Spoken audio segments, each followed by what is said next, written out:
기타 참조하시기 바랍니다.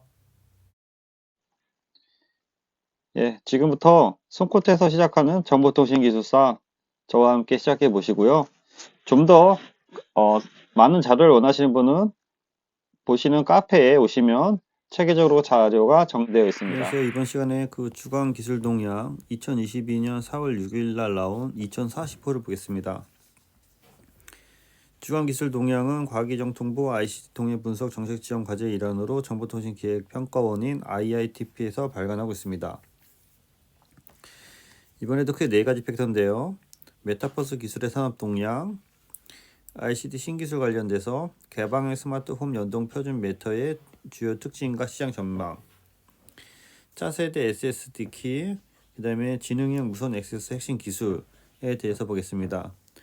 아무래도 이 앞에 2가지가 핵심일 것 같습니다. 첫 번째로 메타버스 기술의 산업 동향, 계명대학교 이덕우 조교수님이 얘기한 거고요. 메타버스는 이제 많이 알려진 건데 보겠습니다. 사람들은 비대면 활동에 적응하여 업무 및 일상생활을 수행하고 있을 정도로 기술의 양적 질적 발전이 이루어지고 있어 적용 분야 또한 나날이 확대되고 있다. 메타버스는 다양한 사람들의 시점을 기반으로 서로 간에 상호작용할 수 있는 것이 주된 특징이라는 점에서 차이가 있다.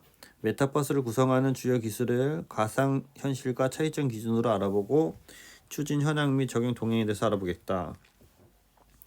메타버스는 가상 공간에서 자신을 대신하는 아바타들이 일상처럼 서로 의사소통하고 상호작용 등의 양방향 체험 및 참여에 초점이 맞춰져 있는 반면 가상현실은 1인칭 관점에서 가상의 환경을 감각기관, 시각, 청각, 촉각, 미각, 후각을 활용하여 체험하는 단방향 체험에 초점이 맞춰져 있다. 메타버스는 사람들의 각각의 생활을 제2, 제3의 공간을 제공할 수 있다고 볼 수 있고 고대 그리스도 고대 이전의 시대에 증세 근대 현대를 거쳐오면서 기술의 발전은 목적과 형태를 달리하고 있다. 그런 내용들이 있고요. 뭐 아는 내용인 것 같아요. 20년 코비드-19 비대면 온라인 분야의 기술의 발전 속도를 증가시키는 계기가 되었다. 식사, 음식, 테이크아웃 중에 증가하고 있고요. 팬데믹 얘기 나오고 있고 우리가 아는 내용입니다. 메타버스라는 용어는 기존의 물건들에 정의되어 있는 초월 이상을 뜻하는 메타와 세상을 뜻하는 유니버스의 합성어다. 알고 있을 거고요. 유타 대학에서 아이번 셀리번의 헤드마운트 디스플레이 HMD라고 하죠. 그 하나에서 실질적인 가상현실 시스템이 만들어졌다고 알려져 있다. 메타, 현재 페이스북이죠. 인수한 오클러스, 마이크로소프트, 홀즈렌즈는 각각 가상현실 VR과 증강현실 AR 서비스를 인간에게 제공하는 대표적인 기업이다. 홀로그램 포더 킹에서 메타버스가 추구하는 기술의 윤곽을 보여주고 있다. 별 내용 없는 것 같습니다. 구성기술, 메타버스의 구성기술 어떤 게 있나 볼까요? 가상현실을 구분하는 기준은 여러 가지 될 수 있지만 가장 중요한 것은 상호작용과 일상생활에서 이루어지는 활동이라고 할 수 있다. 상호작용이 있어야 되는 거고 일상생활에서 이루어지는 활동이 있어야 된다는 거죠. 이게 키가 되겠습니다. 상호작용과 활동. 가상현실의 기준에서 본다면 확장된 현실이라고 할 수 있다. 메타버스를 구현하기 위해서는 새로운 기술 이론적인 깊이 단계부터 연구 개발하는 것보다 기존의 기술을 적절하게 융합해야 된다. 메타버스가 갑자기 나온 게 된 게 아니고 기존의 가상현실에서 이게 올라온 거죠. 메타버스를 구현하기 위한 핵심 기술은 가상현실 기술, AR, MR, XR을 모두 포함한 네트워크 보안 기술, 3차원 영상 모델링, 컴퓨터 비전, 영상 처리, 빅데이터 분석, IoT 블록체인, 인공지능 등등에 대한 기술이 필요하다. 당연한 거죠. 그 중에 가상현실. 가상현실은 1인칭 시점의 체험 및 관찰의 환경과 객체 현실에 따라 증강현실, 혼합현실 중으로 분류할 수 있다. 이런 거 옛날에 시험에 나왔었죠. 가상현실, 증강현실에 대해서 차이점을 쓰시오. 가상현실 체험을 위해서는 대체로 VR 디바이스라고 불리는 HMD를 이용하게 되는데 오클러스타와 HTC사가 HMD 시장에서 가장 높은 점유율을 차지하고 있다. 별 내용 없고요. 증강현실 또는 혼합현실은 현실의 환경에 가상의 객체를 조합하는 기술로 3차원 현실을 세계와 조합하는 3차원 객체를 정확하게 모델링하는 것이 중요하다. 이를 위한 네트워크 및 고속 컴퓨팅, 가상의 인물들과 가상의 인물들 사이에 가상의 인물들의 상호작용을 가능하게 하기 위해서 우선순위되는 것이 눈에 볼 수 있어야 한다는 것이다. 상대방을 눈으로 보지 않더라도 목소리만 들으면 상호작용할 수 있으나 이것은 단순한 음성 데이터의 교환일 뿐만 아니라 메타버스 개념에서 부합하지 않는다. 원격 근무, 비대면 협업 등이 증가하고 있고 뭐 그런 얘기 쭉쭉 하는 거고요. 메타버스의 중요한 것은 상호작용이다. 뭐 그 얘기 계속 하는 거네요. 5 네일 텍스트라는 프로젝트명으로 진행됐고 이용기에서 증강현실이 기반의 서비스를 제공했는데 몰입형 체험 서비스를 위해서는 네트워크 기술이 반드시 뒷받침이 되어야 한다. 당연한 거죠. 보안. 가상의 공간에서 서로 정보를 공유하면서 상호작용하는 것이 주된 특징이기에 보안 측면에서 큰 문제점을 가져올 수 있다. 줌에서 화상회의 내용이 유출되는 등 보안 이슈가 제기된 적이 있다. 메타버스 상호작용되고 사용자 증가가 되면서 메타버스 상에서 이루어진 사용자들 활동을 패턴, 습관 등 새로운 유형의 정보를 생성하게 된다. 대상 콘텐츠는 이렇게 두 가지로 나눠볼 수 있는데 한 가지는 인증이고 다른 하나는 콘텐츠 정보에 대한 보안이라고 할 수 있다. 메타버스에서 보안은 사용자들의 정보뿐만 아니라 사용자들이 가진 가상의 소유권을 지키기 위해 반드시 필요하다. 그래서 이제 NFT가 나오는 거죠. Non-fungible token이라고 해서 메타버스와 결합 등으로 다양한 보안 기술과 메타버스 결합은 필수적이다. 시장 동향, SNS 통해서 시연되고 있는 거고 뭐 기업들 많이 하고 있는 거고 마인크래프트 항상 나오는 거고 제트오퍼 뭐 그런 거 호라이즌 그래서 계속 시장이 커가고 있습니다. 적용 사례, 입학식, 채용 뭐 다 아는 내용인 것 같아요. 그래서 뭐 그런 걸 얘기하고 있고 요거는 좀 괜찮은 것 같네요. 오프라인 온라인 유선 무선 LTE 5G 대형 고정 소형 착용 가능 대면 비대면 플랫폼 저장 대용량 클라우드 요거 하나 정도는 정리해 두실 필요가 있을 것 같습니다. 개방형 스마트홈 연동 표준 메타의 주요 특징과 시장 전망 CES에서 오프라인 개최 실제 CES를 주관하는 CTA의 이번에 CES 2000 가장 주목한 기술 트렌드는 바로 메타 표준이다. 메타 표준이 어떤 내용이 있나 볼까요? 스마트폰 본격적으로 추진된 2000년 이래 다양한 스마트폰 표준이 등장하였고 원 NTM을 시작으로 올신 얼라이언스의 올조이 오픈 인터커넥트 컨소시엄 등의 OIC, 스레드 그룹의 스레드 등이 나왔고 최근에 오픈 커넥트 파운데이션에서 OCF 표준이 되었다. 이거 IoT 관련돼서 이제 표준화 동향을 정리하셔야 될 것 같아요. 스마트폰 산업이 기대만큼 활성화하지 안 된 여러 가지 이유가 있겠지만 네 가지로 요약하면 첫 번째 단순하지 않고 서로 다른 브랜드의 디바이스 간의 상호 연동이 되지 않은 것이고 다양한 통신 프로토콜을 해야 되는 것이고 대부분의 플랫폼이 클라우드 기반으로 동작해서 반응 속도가 느는 것이 문제가 되는 거네요. 개방의 스마트 연동 표준 메타의 등장. 그래서 아마존, 애플, 구글 주축으로 스마트 사업자들이 스마트홈 시장의 성장을 방해하는 문제를 해결할 수 있는 방법을 찾기 위해서 의기투합했고 그래서 프로젝트 치프이다. CHIP는 이름에서 알 수 있는 것처럼 IP 기술을 이용해서 스마트홈 구성을 하자는 것으로 단순하며 신뢰성 있는 확장성이 뛰어난 안전한 스마트 홈을 구축하는 걸 목표로 하고 있습니다. 직비 얼라이언스에서 주도된 프로젝트 칩의 보편적이고 잘 알려진 IP 기술을 이용하기로 했고 이전에도 OCF의 비슷한 표준이 존재했기 때문에 2020년 말까지 관련 표준을 완성키로 했다. 그래서 2022년이잖아요. 21년 직비 얼라이언스 커넥티브 스탠다드 얼라이언스의 이름을 바꾸고 프로젝트 칩도 메타로 이름을 바꾸게 됐다. 그러니까 옛날부터 했던 것이 다 이어지는 거네요.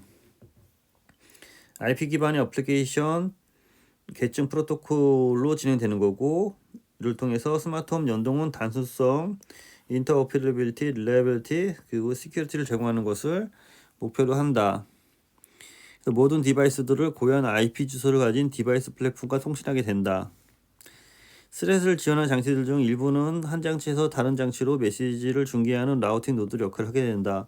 즉 메시 네트워크 구성하여 와이파이보다 더 넓은 통신을 범위와 안정적인 신뢰성을 제공하게 된다. 스레드는 네스트, 삼성전자, NXP 등 주로 기업 중심으로 이제 등장하게 된 것 같습니다.